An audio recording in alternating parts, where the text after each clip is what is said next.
Au cours des 5 dernières années, selon l'Association des professionnels des établissements de crédit du Cameroun, APICAM, le taux de bancarisation a connu une hausse de 5,3%, passant de 27,8% en 2018 à 33,1% en 2022.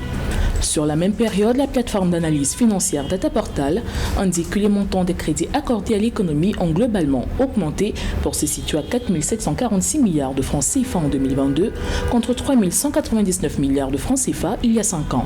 Il y a 10 ans, le taux de bancarisation du Cameroun frôlait à peine les 10%. Il y a 5 ans, on était déjà à 25-26%. Aujourd'hui, nous frôlons les 30, les 35%. Ça veut dire que les choses évoluent.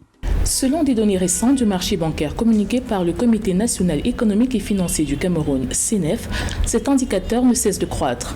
Au 31 mai 2023, le volume des crédits mis en place par les banques en faveur des agents économiques est ressorti à 4 925 milliards de francs CFA. Nous avons les banques, nous avons les microfinances qui ouvrent tous les jours des agences pour être beaucoup plus proches des populations. Et au-delà de tout ça, nous avons aujourd'hui le mobile banking, qui est fait par des banques et par des opérateurs de téléphonie, qui permettent aussi à ces outils-là, qui permettent à ces populations d'être bancarisées, entre guillemets, parce qu'utiliser des produits financiers, des produits bancaires. Nous pensons que les chiffres s'améliorent en Afrique. Vu sous l'angle de la pénétration des services bancaires, la bancarisation désigne le niveau de l'importance de la population disposant d'au moins un.